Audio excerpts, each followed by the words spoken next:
It's Sweetie C, yo, it's Sweetie C. What's up? How y'all doing today? Welcome to all my current subscribers. Welcome to all my new subscribers. Thank you for hitting the subscribe button. And don't forget to hit the like button. All right, y'all. There's a lot going on in Texas. I'm from Texas, and apparently in McKinney, Texas, there's some backlash against a black councilman. So let's get into what's going on. And let me give you my thoughts about how I feel about this whole situation. Stay tuned. Unfortunately, not only McKinney, Texas, but Texas is a state that is known for having a great history with racial relations, and one black councilman may lose his position for speaking out. Shadion Shemwell, the only black councilman in McKinney, Texas, is being targeted for proposing to declare a black state of emergency following a string of high-profile cases involving police killing black people. According to The Hill, Shemwell, who was elected in 2017, also reportedly encouraged people of color to avoid visiting the state of Texas. So basically on Monday, Councilman Shemwell tweeted that coming to the state of Texas could endanger black and brown lives. So the councilman wanted to create a proclamation for lawmakers that made laws that protect black and brown people. This is what Councilman Shemwell said. He said, "I cannot sit by idly and watch my people be slaughtered and not do something about it." As I was reading Defender.com, they made a valid point regarding the events depicted in the McKinney video, which are reminiscent of similar episodes in the past few years, in which white people have called police on black people engaged in relatively minor infractions or no infraction at all. Okay, so here are some examples that black people have been faced with. A white woman who was filmed calling the police on a black girl who was illegally selling water on a San Francisco sidewalk. Another case. In Oakland, a white woman called the police on two black men using a charcoal grill in a technically non-charcoal grill area of a park. Another example, a black student at Yale was awoken by police after another student called the campus cops on her for taking a nap in a common room. All right, this is so crazy. Many officers who use force excessively don't face consequences.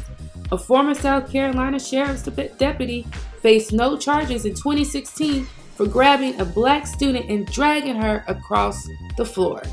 You're currently watching a video from 3 years ago that went viral regarding the police brutality on teenagers. Yes, I said teenagers in McKinney, Texas. Now, the councilman 3 years later, Councilman Shemwell, is raising concerns for the black and brown community, stating that basically these issues have not been addressed and they're not being addressed properly. So let's go ahead and continue watching the video and let me show you how aggressive this McKinney police force is towards black and brown teenagers. And if they're this aggressive towards teenagers, just imagine how aggressive they are towards adults.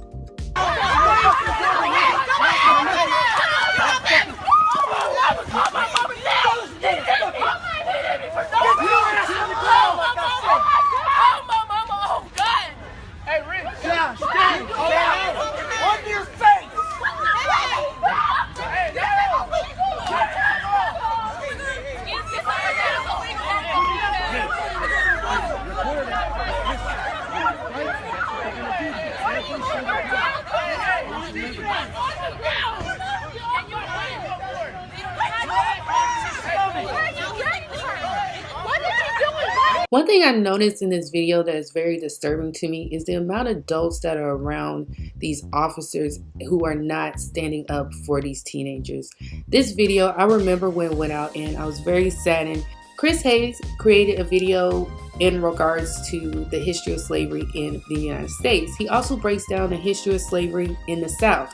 So I'm going to play you the portion of the video where he discusses the South, but I do encourage you to watch this whole video. It is very informative. So let's get into what he has to say. We are not taught about this history. I don't know about all of you. I was not taught this history. I went to good public schools. I didn't learn this history. And when Johnson was succeeded by Ulysses S. Grant, the Republicans had to pass 3 separate pieces of legislation to enforce the law against white terrorists in the South. They actually called them the Enforcement Acts. And the third Enforcement Act was called the Ku Klux Klan Act. It's the first anti-terrorism legislation in the country. It allows the president to suspend habeas corpus throughout the South. It was so dramatic because they were at their wits' ends about what to do about white supremacist terroristic violence. The white terrorists of the South, who were killing and burning and murdering and looting and intimidating, they start prosecuting them in federal court. And the reason they do that is because local courts won't arrest them, won't prosecute them, and local white juries will not convict them. Because the enforcement of anti-terrorism laws against white supremacists in the South ebbed when federal troops were taken out. And when they were removed, the violence came back. And this time, the white supremacist violence throughout the South that extends all the way into the 1920s and 30s and 40s and 50s and 60s and 70s, the lynching, the atrocities we all know, it's not some foreign thing that looks like something that we've been fighting in the war on terror. It's actually fundamentally as American as anything. And it is an existential threat to the multiracial, pluralistic, equal, and open democracy that we've been fighting for in this country since people died on the battlefield in the Civil War. So as you can see, Chris Hayes has made it aware that there is an issue with injustice in the South. Well, when Shemwell, Councilman Shemwell, brought up the issue, Jolie Williams, who organized the campaign to recall Shemwell as councilman, told the Dallas Morning News that she and other supporters collected more than 3,000 signatures, well above the 2,100 threshold set by law. Stated, "We've done our work," Williams said. "We're confident in our numbers. It's been an ongoing issue with Mr. Shemwell's behavior and disregard for law enforcement, the charter and ethics policy in which he voted in favor." So this is what McKinney, Texas did. They created a petition to remove Shemwell because he wanted to adopt an emergency proclamation regarding brown and black people refraining from traveling to Texas in light of police shootings. The proclamation states, "Whereas the state of Texas and its local governments have declared war on black and brown citizens by conspiring to kill, injure, oppress, threaten, and intimidate, and to willfully deprive citizens of their constitutional rights while acting under color of law," reads this resolution. According to a tweet Shemwell posted in October, there was never a vote on the proclamation at the council, and there was never an item up for action because only the mayor can issue proclamations. We as a black community have plenty of examples regarding disproportionate and unlawful behavior that has increased continually recently, year after year. And diversity within council in all forms of judicial systems needs to be represented by someone of color, black or brown of color, that is willing to address all concerns in a factual manner. In this article published January 7th, 2020 and updated January 8, 2020, McKinney City Council petition to remove McKinney councilman will move forward. A petition to remove a McKinney City Councilman has met the legal requirements to move forward, the city secretary says. All right, y'all, so I'm going to read to you a tweet from Shadion Anthony from October 15, 2019. He says, "I am using my seat for the good of the people. Would love if y'all all could help highlight this work. Thank you in advance." And I also want to say thank you to Jesse Dollamore. Jesse's Dollamore tweet recently states, "McKinney, Texas, led by cowards at George C. Fuller, at Fraser 7324, Rick Franklin, and Rainey Rogers, along with at Diva Homes. They are trying to undermine democracy by removing their only black councilman, which is very on brand for Republican Texas." August 19, 2019, Texas is among the friendliest states in the USA. We were number 4 on the list. That is because of the Texas communities.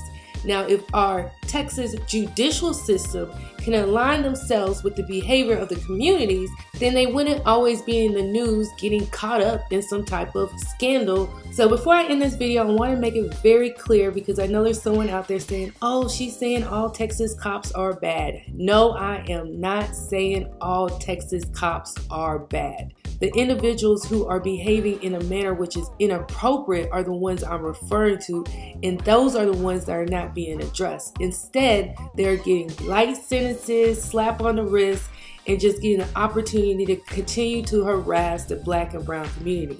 Travel is fatal to prejudice, bigotry, and narrow-mindedness, and many of our people need it solely on these accounts. Broad, wholesome, charitable views of men and things cannot be acquired by vegetating in one little corner of the earth all one's lifetime. Mark Twain. For FYI purposes, if I mistakenly referred to McKinney as a county, McKinney is not a county. McKinney is actually a city in Texas. Go ahead and hit the subscribe button, like, and share this video. It's Sweetie C, your Sweetie C. Now what? Talk to you later.